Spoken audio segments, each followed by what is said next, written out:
мой гост е Светлана Савова, председател на образователния екип в Ти-Иноватор. А какво е Ти-Иноватор? Всъщност това е програма, която е част от международната мрежа YouSchool и която влиза в няколко български училища от тази есен. Какво представлява обаче тази програма и дали са готови учениците за нея, ще коментираме с Светлана Савова. Добро утро и добре дошли. Добро утро. Започваме именно с този въпрос, да ни разкажете повече за програмата Ти-Иноватор, за какво се отнася тя, какво представлява всъщност. Ти-Иноватор всъщност са стартъп клубове, където децата ще имат възможност с помощта на ментори, които е важно да се уточни, че са хора, които имат своя реализиран и успешен бизнес.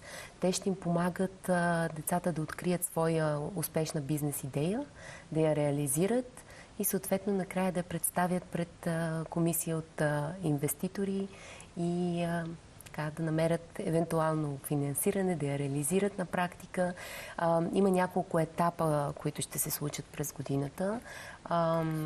Първо ще има подготвителен етап, където децата ще изграждат определени компетенции, личности. Въобще програмата е базирана на дизайн тинкинг, по Станфордски университет програма и много интересни неща, въобще личностно развитие, работа в екип, различни качества, умения. Това ще бъде първият етап. След това ще се формират отбори, които ще се обединят около конкретна бизнес идея. Всеки отбор ще има собствена идея, която след това ще изгради, ще защити пред жури от инвеститори и отбора, който ще спечели в България това мини състезание, ще отиде на международно такова, където вече ще има представители от всички страни, които са включени по програмата. Към момента те са 9 на 3 континента. И у нас тази програма обаче е първата такава. Да, за първа година се реализира, към момента няма. Говорим, че ще влезе, т.е. програмата може би вече е в сила в няколко училища у нас. Има ли обаче интерес и от страна на други? Има интерес. Ние решихме тази година да започнем пилотно с по-малък брой училища, за да може да... За какъв брой говорим? 4 училища, 4 столични училища се включват в програмата. Това са 105-то, 32-ро, 19-то и СМГ. И в какви класове? В 10 и 11 клас ще се провежда програмата, тъй като преценихме, че 12-ти клас вече са много тесно насочени към това да търсят алтернативни за университети и така нататък. И затова 10-11. Да, вие казвате, че в 12-ти клас са вече наистина приоритетно ориентирани децата към това какво ще се занимават в бъдеще, но има случаи, в които и в 10-11 клас те се ориентират с това какво ще се занимават всъщност в бъдеще. Става въпрос, че програмата е и за млади, бъдещи предприемачи. Добре, ако в 10-ти клас те проявят наистина сериозен интерес да се занимават с това в бъдеще, ще имат ли достатъчно време за подготовка след това? Аз не мисля, че въобще предприемачеството има нужда от подготовка. Това са умения, които се трупат благодарение на опита, благодарение на нещата, които се случват и така едно вътрешно чувство.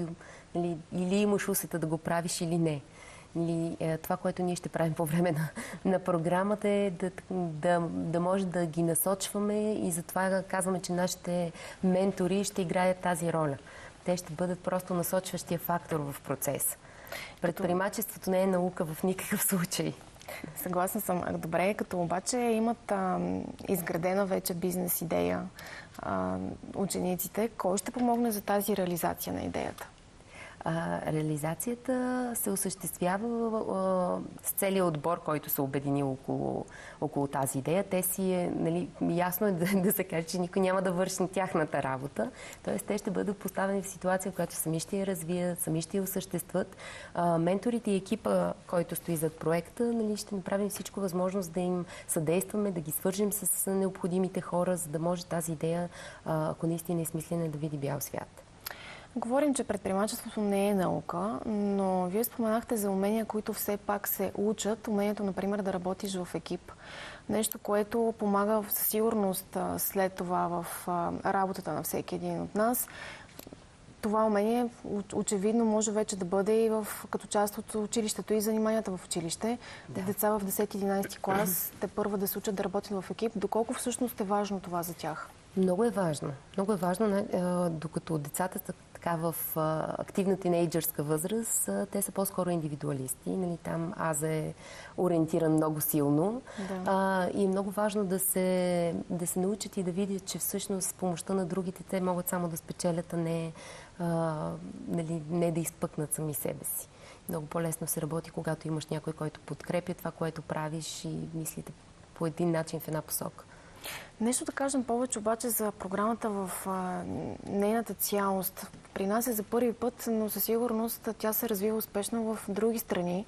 Вие казахте, че това участват още 9 държави от 3 континента.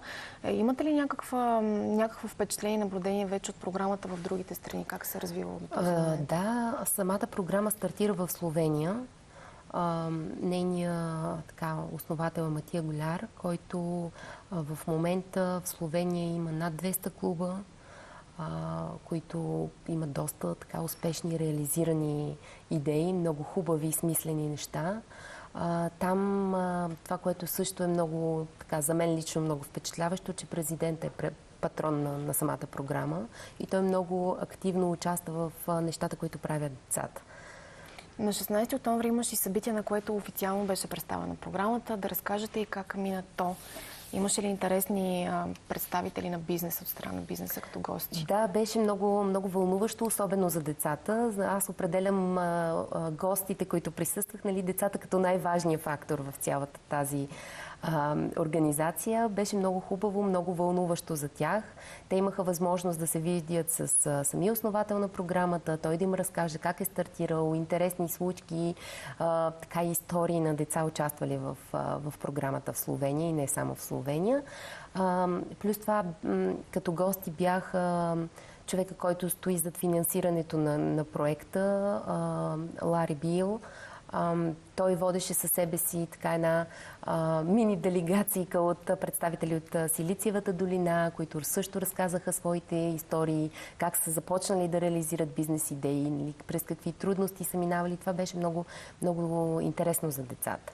Имаше ли такива гости, които от ученици са участвали в тази програма, след което вече се превръщат в наистина успешни предприемачи? Там бяха част от нашите ментори, които са успешни и реализирали се бизнесмени. Тоест, които са тръгнали от тази програма? Те не са тръгнали от тази програма, те са минали по трудния начин по този път. Тоест, проба грешка, докато се получи. Това са млади успели хора.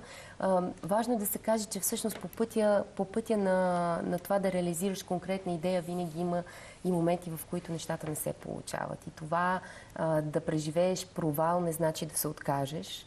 И това е другото нещо, което ще се опитаме като преживяване и научаване с децата да минем, че всъщност провал е част от успеха. Да, всъщност като говорим, освен за работа в екип, това е другото нещо, което е много важно, да се наясно, че провали винаги съществуват и не винаги се ходи само по стълбата нагоре. Абсолютно. В един момент трябва да се върнеш и надолу. Трябва, или пък не винаги от първия път се получава. Ако се получи, голяма доза и късмет, вероятно. Стана ми пък на мен интересно, откъде се заражда тази идея за програмата? Програмата, всъщност, самия основател е бил на курс в Станфорд. Там са му хрумнали определени идеи и връщайки се в Словения, той решава да направи нещо такова и да пробва как въобще темата предприемачество и такъв тип стартъп клубове могат да се приемат в училище. И започва да работи и той с няколко училища и установява, че децата генерират страхотни идеи. И това, освен че им дава едно самочувствие, ги прави доста по-уверени и сега, когато връща назад, защото вече 8 години я реализира там и срещайки се с хора, които са участвали в програмата от първите години, неговата констатация накрая е, че всички те са се реализирали успешно. Освен като програма, обаче, мислите ли, че въпросите за предприемачество и то по-скоро предприемачеството трябва да присъства по някакъв начин в учебната програма и като предмет? То присъства.